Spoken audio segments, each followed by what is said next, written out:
Praise the Lord.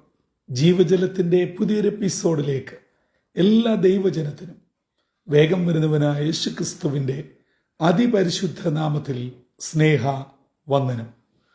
ഇന്ന് 2025 ജനുവരി മാസം 6-ാം തീയതി തിങ്കളാഴ്ച. സ്വർഗത്തിലെ ദൈവത്തിൻ്റെ വലിയ കൃപയാൽ പുത്തൻ വർഷത്തിൻ്റെ മറ്റൊരു പ്രവർത്തന ആഴ്ചവട്ടത്തിലേക്ക് തമ്പുരാൻ നമ്മെ പ്രവേശിപ്പിച്ചിരിക്കുന്നു. നാം ഏവരും ആയിരിക്കുന്ന ഇടങ്ങളിൽ ആരോഗ്യത്തോടും ബലത്തോടും സൗഖ്യത്തോടും കർത്താവ് നമ്മെ ഏൽപ്പിച്ചിരിക്കുന്ന ഉത്തരവാദിത്തങ്ങൾ വിശ്വസ്തയോടുകൂടെ ചെയ്യുവാൻ സർവശക്തനായ ദൈവം ഏവരെയും ഇടയാക്കട്ടെ എന്നുള്ള പ്രാർത്ഥനയോടെ ഇന്നത്തെ വാഗ്ദത്ത വചനത്തിലേക്ക് പ്രവേശിക്കാം. ഇന്ന് ജീവജലത്തിൽ കൂടി പ്രോമിസ് വേഴ്സായി നമുക്ക് ലഭിച്ചിരിക്കുന്നത് യെശയ്യാ പ്രവാചകന്റെ പുസ്തകം 61-ാം അധ്യായം 9-ാം വാക്യം. ഐസയ ചാപ്റ്റർ 61 വേഴ്സ് 9 നാം ഇപ്രകാരം വായിക്കുന്നു: ജാതികളുടെ ഇടയിൽ അവരുടെ സന്തതിയെയും വംശങ്ങളുടെ മധ്യേ അവരുടെ പ്രജയെയും അറിയും.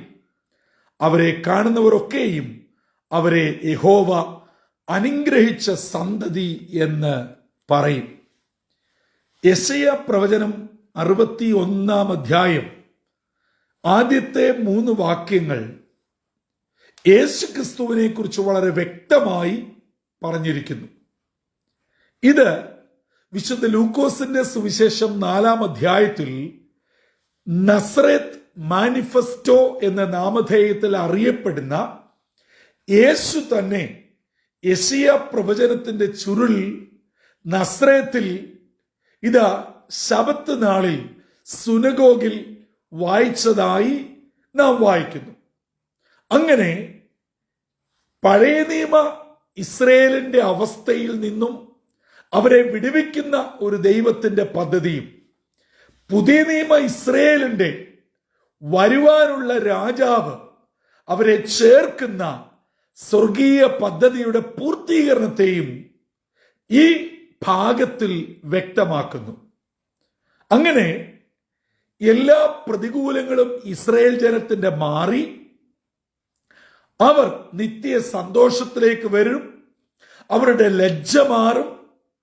അവരുടെ എല്ലാ സങ്കടങ്ങളും മാറി അവർ പീഡിപ്പിക്കപ്പെട്ട, ലജ്ജിക്കപ്പെട്ട അവിടെ വെച്ച് തന്നെ ഇരട്ടി പ്രതിഫലം കൊടുത്ത് നിത്യാനന്ദത്തോടെ ദൈവം നടത്തുമെന്നും തമ്പുരാൻ അവരോട് ഒരു ഉടമ്പടി ചെയ്യുമെന്നും വ്യക്തമാക്കിയിട്ട് ഇന്നത്തെ വാഗ്ദത്ത വചനമായ 9-ാം വാക്യത്തിൽ വളരെ വ്യക്തമായിട്ട് പറയുകയാണ്: എവിടെ നിന്നെല്ലാം ചിതറപ്പെട്ടോ, എവിടെ നിന്നെല്ലാം ഒഴിവാക്കപ്പെട്ടോ ആ ജാതികളുടെയും വംശങ്ങളുടെയും മധ്യേ നമ്മുടെ തലമുറയെ അറിയപ്പെടുന്ന നിലയിലേക്ക് ദൈവം എത്തിക്കും.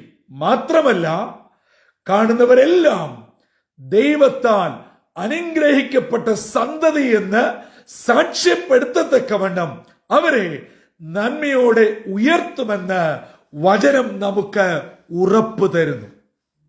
ഈ തിങ്കളാഴ്ച അതിരാവിലെ ഇന്നത്തേക്കുള്ള വാഗ്ദത്ത വചനം കേട്ടുകൊണ്ടിരിക്കുന്ന പ്രിയ മാതാപിതാക്കളെ, സഹോദരി സഹോദരങ്ങളെ, നിങ്ങളുടെ കുടുംബാംഗങ്ങളെയോ നിങ്ങളുടെ പങ്കാളികളെയോ നിങ്ങളുടെ ആൺമക്കളെയോ പെൺമക്കളെയോ കുടുംബാംഗങ്ങളെയോ ആര് എവിടെ ഒഴിവാക്കിയോ മാറ്റി നിർത്തിയോ നിങ്ങളെ പരിഹസിച്ചോ പഴിച്ചോ നിന്ദിച്ചോ എവിടെയാണ് നിങ്ങളെ പറിച്ചു കളയുവാൻ ശത്രു പലരിൽ കൂടെയും പദ്ധതിയിട്ടത്, അവിടെ നമ്മെ, നമ്മുടെ തലമുറയെ മാനിച്ച് ഉയർത്തി അവരെ എല്ലാവരും അറിയുന്ന ഒരവസ്ഥയിൽ എത്തിക്കുന്ന ഒരു ദൈവമുണ്ട്. ഇന്ന് ഈ വചനം കേട്ടുകൊണ്ടിരിക്കുമ്പോൾ ഒരുപക്ഷെ നിങ്ങളുടെ മക്കളോ മരുമക്കളോ കൊച്ചുമക്കളോ ചില രാജ്യത്ത് ചില പ്രത്യേക സാഹചര്യത്തിൽ വിസയുടെ പ്രശ്നത്തിൽ, ജോലിയുടെ പ്രശ്നത്തിൽ, പലവിധ പ്രതികൂലത്തിന്റെ മധ്യേ ആയിരിക്കുന്നവരുണ്ടായിരിക്കാം. അവരോട് ദയവായി ഈ വാഗ്ദത്ത വചനം അല്ലെങ്കിൽ യെശയ്യാവ് 61 വായിച്ച് പ്രാർത്ഥിക്കാൻ പറയണം. ശത്രു നിർത്തുകയില്ല എന്ന് പറയുന്ന ദേശത്ത് 4 പേര് അറിയേ എന്നെയും നിങ്ങളെയും നമ്മുടെ തലമുറയെയും ഉയർത്തുന്ന ഒരു ദൈവമുണ്ട്. മാത്രമല്ല, ഈ കുടുംബത്തിൽ ഇങ്ങനെ ഒരാൾ ജനിച്ചല്ലോ, ഇങ്ങനെ ഒരു അപ്പന്റെ അല്ലെ ഒരു തലമുറയിൽ ഇങ്ങനെ ഒരാള് ഉണ്ടായല്ലോ എന്ന് ദുഷിച്ച, പലപ്പോഴും അടക്കം പറഞ്ഞ, നിങ്ങളെ കാണുമ്പോൾ ചിരിക്കുകയും എന്നാൽ ഒളിഞ്ഞും പാത്തും രഹസ്യമായി നിങ്ങളെ നിന്ദിക്കുകയും ഫോൺ വഴിയും അല്ലാതെയും നിങ്ങളെ പലവിധത്തിൽ ദുഷിക്കുകയും ചെയ്തവർ, ഇന്നത്തെ വാഗ്ദത്ത വചനം പറയുന്നു, ദൈവത്താൽ അനുഗ്രഹിക്കപ്പെട്ടവർ എന്ന് പറയുന്ന നിലയിലേക്ക് തമ്പുരാൻ ഉയർത്തും. പ്രിയ ദൈവജനമേ, ആര് നിന്ദിച്ചാലും ആര് പഴിച്ചാലും തമ്പുരാൻ ഒരാളെ കുറിച്ച് ഒരു പദ്ധതി ഇട്ടാൽ ആർക്കും ഒന്നും ചെയ്യുവാൻ കഴിയുകയില്ല. ഹല്ലേലൂയ. നമ്മുടെ അനുഗ്രഹത്തെ ആർക്കും തടയുവാൻ കഴിയുകയില്ല. നമ്മളെ കുറിച്ച് പഴിയും നിന്നേ ദുഷിയും പറയും. അത് മനുഷ്യ സഹജവും പ്രത്യേകിച്ച് പ്രാർത്ഥിക്കുന്നവർക്ക് അല്പം കൂടുതൽ ആണ് എന്ന് വേണം പറയുവാൻ. എല്ലാവരുടെ കാര്യം അല്ലെങ്കിൽ പോലും എന്നോട് ദയവായി ക്ഷമിക്കണം. ഇന്ന് ആത്മീയ ലോകത്ത്, കൂട്ടായ്മ ലോകത്ത്, കൂടപ്പിറപ്പുകളുടെ ഇടയിൽ, പ്രത്യേകിച്ച് കുടുംബത്തിലോ കൂട്ടത്തിലോ അല്പ ക്ഷീണമാർക്കെങ്കിലും ഉണ്ടെങ്കിൽ അത് ആരോഗ്യപരമായിട്ടോ ബൗദ്ധികമായിട്ടോ പണസംബന്ധമായിട്ടോ ഏതെങ്കിലും ബുദ്ധിമുട്ടുണ്ടെങ്കിൽ ആളിനെ ചവിട്ടി ഒതുക്കി ഒഴിവാക്കുകയാണ് എല്ലാവരും ചെയ്യുന്നത്. പക്ഷേ കൂട്ടായ്മയിലും കൂട്ടത്തിലും അവർ മുൻപന്തിയിലാണ്. എന്നാൽ എന്നെ കേൾക്കുന്ന സഹോദരങ്ങളെ, നിങ്ങളുടെ കൂടപ്പിറപ്പ് ഒഴിവാക്കിയാലും നിങ്ങളുടെ ഉറ്റ ചങ്ങാതിമാർ മാറ്റി നിർത്തിയാലും സഭ നിങ്ങളോട് വേറുകൃത്യം കാണിച്ചാലും നിങ്ങൾ പോകുന്ന കൂട്ടായ്മയിൽ നിങ്ങളെ ആരും പരിഗണിച്ചില്ലെങ്കിലും, ഹല്ലേലൂയ, ദൈവജനം എന്ന് വളരെ വ്യക്തമായി പറയുന്നു, ദൈവത്താൽ അനുഗ്രഹിക്കപ്പെട്ട തലമുറ, സന്തതി എന്ന് പറയത്തക്കവണ്ണം എന്നെയും നിങ്ങളെയും ഉയർത്തുന്ന ഒരു ദൈവമുണ്ട്. നിങ്ങൾ ഇന്ന് ഏത് വിഷയത്തിലാണ് ഭാരപ്പെടുന്നത്? അതെ, ഇന്ന് തിങ്കളാഴ്ച. ചില നിയമകാര്യങ്ങൾ ഭാരപ്പെടുന്നുണ്ടോ? ചില ബാങ്ക് കാര്യങ്ങളിൽ വിഷമിക്കുന്നുണ്ടോ? ചില ആശുപത്രി കാര്യങ്ങളിൽ മനോവിഷമമുണ്ടോ? ആരോടും പറയാതെ ഒറ്റയ്ക്കായി കുടുംബത്തിലായി സങ്കടപ്പെടുന്നുണ്ടോ?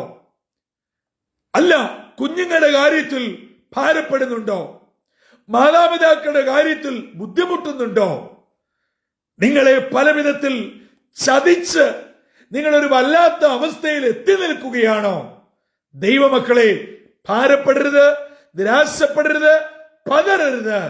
നിങ്ങൾ ഇന്ന് ഭയപ്പെടുന്ന വിഷയത്തിന്മേൽ തമ്പുരാൻ നിങ്ങൾക്ക് ജയം തരുവാൻ, വിടുതൽ തരുവാൻ മതിയായവൻ തന്നെയാണ്. നന്ദിയോടെ സ്തോത്രം. അതെ, ജാതികളുടെയും വംശങ്ങളുടെയും മുമ്പിൽ നിങ്ങൾ തള്ളപ്പെട്ടുവെങ്കിൽ അവിടെ നിങ്ങളെ അറിയത്തക്കവണ്ണം ഉയർത്തുന്ന ഒരു ദൈവം ജീവിക്കുന്നു. എല്ലാവരും ഒതുക്കത്തിൽ നിശബ്ദമായി നിങ്ങൾക്കെതിരെ പല വിധങ്ങളിൽ വാടകോരി തകർത്ത് കളയുവാൻ പദ്ധതിയിട്ടു. ഹല്ലേലൂയ. അവരുടെ മധ്യേ ദൈവത്താൽ അനുഗ്രഹിക്കപ്പെട്ട സന്തതി എന്ന് പറയുവാൻ ദൈവം നിങ്ങളെയും നിങ്ങളുടെ തലമുറയെയും നിങ്ങൾക്കുള്ളതിനെയും ഉള്ളവയെയും ഉയർത്തുവാൻ മതിയായവനാ. ആ ദൈവത്തിന്റെ കരങ്ങളില് നമ്മെ തന്നെ സമർപ്പിക്കാം. ഞാൻ വളരെ സ്നേഹത്തോടെ ഈ പ്രഭാതത്തിൽ നിങ്ങളോട് അപേക്ഷിക്കുകയാണ്. കഴിവുള്ളവർ ഈ ദൈവവചനം കേട്ട് കഴിഞ്ഞാൽ നിങ്ങളുടെ വിദൂരങ്ങളിലെ കുഞ്ഞുങ്ങളോട്, പ്രത്യേകിച്ച് വിസ, ജോലി, ഇന്റേൺഷിപ്പ്, സ്റ്റേ ബാക്ക്, പെർമിറ്റ് മുതലായ കാര്യങ്ങളിൽ ഭാരപ്പെടുന്ന മക്കളോ മരുമക്കളോ കൊച്ചുമക്കളോ ആരെങ്കിലും ഉണ്ടെങ്കിൽ ദയവായി ഈ വാഗ്ദത്ത വചനം അവർക്ക് അയച്ചു കൊടുക്കണം. യെശയ്യാ പ്രവചനം 61 അധ്യായം ആവർത്തിച്ചു വായിച്ചിട്ട് അവരോട് പറയണം, ഈ വചനം ഇതുപോലെ എന്റെ കാര്യത്തിൽ, ഞാൻ നേരിടുന്ന വിഷയത്തിൽ, എന്റെ ഭാരത്തിൽ, എന്റെ വേദനയിൽ, എന്റെ നിയമപ്രശ്നത്തിൽ, എന്റെ ആരോഗ്യ രോഗപ്രശ്നങ്ങളിൽ, എന്റെ സാമ്പത്തിക ബാധ്യതകളിൽ അപ്പൻ എന്നെ നടുതലയായി ഉയർത്തി നിർത്തേണം. എന്നെ ലജ്ജിപ്പിക്കുവാൻ ഇടവരുത്തരുത്. നിത്യാനന്ദം എനിക്ക് നൽകണം. അതിന് ഇന്നത്തെ വാഗ്ദത്ത വചനം നമ്മെ ഒരുക്കട്ടെ. പ്രിയ ദൈവജനമേ, നമ്മെ തന്നെ ഒരുക്കി പ്രാർത്ഥനയ്ക്കായി സമർപ്പിക്കാം. കേൾക്കുന്ന വചനങ്ങളും പ്രാർത്ഥിക്കുന്ന പ്രാർത്ഥനകളും ഒരിക്കലും വെറുതെയാവുകയില്ല. ഒരിക്കലും നിങ്ങൾക്കത് ഗുണം വരാതെ വരികയില്ല. ഇന്നല്ലെങ്കിൽ നാളെ നിശ്ചയമായും നിങ്ങൾക്ക് അതൊരു അനുഗ്രഹമായി തീരും. അതുകൊണ്ട് പിറുപിറുപ്പോ സംശയമോ പിന്മാറ്റമോ സങ്കടമോ വന്നോ പ്രാർത്ഥനയിൽ ലുബ്ധിക്കരുത്. വചനം വായിക്കുന്നതിൽ, വചനം കേൾക്കുന്നതിൽ പിന്നോട്ട് പോകരുത്. നിശ്ചയമായും എന്റെ ദൈവം എന്നെയും എന്റെ വിഷയത്തെയും എന്റെ കുടുംബത്തെയും അനുഗ്രഹിക്കും, മാനിക്കും എന്നുള്ള ഉറപ്പോടും വിശ്വാസത്തോടും പ്രാർത്ഥനയോടും ഇന്നത്തെ ദിനം തമ്പുരാന്റെ അടുക്കലേക്ക് അടുത്തു വരാം. ആ കർത്താവ് എന്നെ നിങ്ങളെ വിടുവിച്ച് അനുഗ്രഹിച്ച് തന്റെ കൃപയാൽ നടത്തട്ടെ. അതിന് ദൈവത്തിന്റെ പരിശുദ്ധാത്മാവ് നമ്മെ ഏവരെയും ഒരുക്കുകയും ചെയ്യട്ടെ. തലകളെ വണക്കാം, പ്രാർത്ഥിക്കാം. നിത്യമായ സ്നേഹത്താൽ ഞങ്ങളെ എല്ലായ്പ്പോഴും സ്നേഹിക്കുകയും പരിപാലിക്കുകയും ചെയ്യുന്ന ദൈവമേ, മനോഹരമായ പുത്തൻ പ്രഭാതത്തിനായി നന്ദിയോടെ സ്തോത്രം. 2025 ഒരു പുതിയ പ്രവർത്തന ആഴ്ചവട്ടത്തിലേക്ക് ഞങ്ങളെ പ്രവേശിപ്പിച്ചല്ലോ.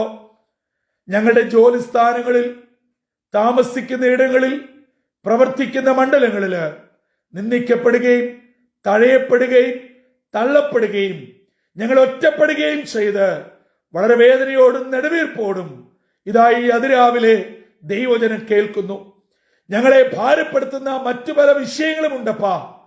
ഞങ്ങൾ രോഗത്താൽ, സാമ്പത്തിക ക്ലേശത്താൽ, കുഞ്ഞുങ്ങളുടെ വിഷയങ്ങളാൽ, ആരോഗ്യ പ്രയാസങ്ങളാൽ, നിയമത്തിന്റെ കുരുക്കുകളാൽ, ഇങ്ങനെ നിരവധി അനവധി പ്രശ്നത്താൽ ഞങ്ങൾ ഭാരപ്പെടുകയാ. എന്നാൽ ഇന്നത്തെ വാഗ്ദത്ത വചനം ഞങ്ങളെ ഉറപ്പിക്കുന്നു. ഞങ്ങൾ നിന്ദിക്കപ്പെട്ട ജാതികളുടെ മുമ്പാകെ, തഴയപ്പെട്ട വംശങ്ങളുടെ മുമ്പാകെ ഞങ്ങളെ അറിയത്തക്കവണ്ണം മാനിക്കുന്ന, ഉയർത്തുന്ന ഒരു ദൈവമുണ്ടെന്നും ഇതുവരെ ഞങ്ങളെ പഴിച്ചവരുടെ മുമ്പാകെ ദൈവത്താൽ അനുഗ്രഹിക്കപ്പെട്ട സന്തതി എന്ന് പറയത്തക്കവണ്ണം അവിടുന്ന് ഞങ്ങളെ ഉയർത്തുന്നതിനായി സ്തോത്രം. ഈ ദൈവവചനം കേൾക്കുന്ന എല്ലാ നിന്റെ മക്കളെയും അനുഗ്രഹിക്കണമേ. അവരെ ആര് എവിടെ നിന്ദിച്ച് പഴിച്ചുവോ അവിടെ അപ്പൻ മാനിച്ച് ഉയർത്തി അവിടെ തന്നെ അനുഗ്രഹമാക്കാൻ പോകുന്നതിനായി സ്തോത്രം. ആയതിനാൽ ഞങ്ങൾ ദൈവവചനത്തിൽ അടിയുറച്ച് വിശ്വസിച്ച് പ്രാർത്ഥനയോടെ ഇന്നത്തെ ദിനത്തിലേക്ക് പ്രവേശിക്കുന്നു. ഇന്നത്തെ വാഗ്ദത്ത വചനം ഞങ്ങളുടെ ജീവിതങ്ങളിൽ അന്വർത്ഥമായി ഒരു അനുഗ്രഹമായി തീരുവാനിടയാകണമെന്ന് യേശു ക്രിസ്തു മൂലം അപേക്ഷിക്കുന്നു. കൃപയോടെ കേൾക്കുമാറാകണമേ. ആമീൻ, ആമീൻ, ആമീൻ. പ്രിയ ദൈവമക്കളെ, നമ്മുടെ ദൈവം വലിയവനായ ദൈവമാ, ശക്തനായ ദൈവമാ. നാം കടന്നു പോകുന്ന ചെറുതും വലുതുമായ സകല വിഷയങ്ങളും ഉയരത്തിൽ നിന്ന് നോക്കിക്കണ്ട് കൃത്യമായ സമയത്ത് കൃത്യമായ അനുപാതത്തിൽ വേണ്ടത് നൽകുവാൻ വിശ്വസ്തൻ തന്നെയാ. ആ ദൈവം എന്നെയും നിങ്ങളെയും മാനിച്ച് മറ്റുള്ളവർ പറയും ഇത് യഹോവയാൽ അനുഗ്രഹിക്കപ്പെട്ടവരെന്ന്. ആ നിലയിൽ ഇന്ന് ജീവജലം കേൾക്കുന്ന എല്ലാവരെയും തമ്പുരാൻ അനുഗ്രഹിക്കട്ടെ, ഉയർത്തട്ടെ, മാനിക്കട്ടെ, ദൈവകൃപകൾ കൊണ്ട് പൊതിയട്ടെ. അങ്ങനെ ഇന്നത്തെ വചനം നമുക്കേവർക്കും ഒരു വിടുതലായി ഭവിക്കട്ടെ. അതിന് നമ്മെ തന്നെ താഴ്മയോടെ ദൈവകരങ്ങളിൽ ഏൽപ്പിക്കാം. കർത്തൃ ശുശ്രൂഷയിൽ നിങ്ങളോടൊപ്പം ബ്രദർ സന്തോഷ് കൊടുകുളഞ്ഞി. God bless you all.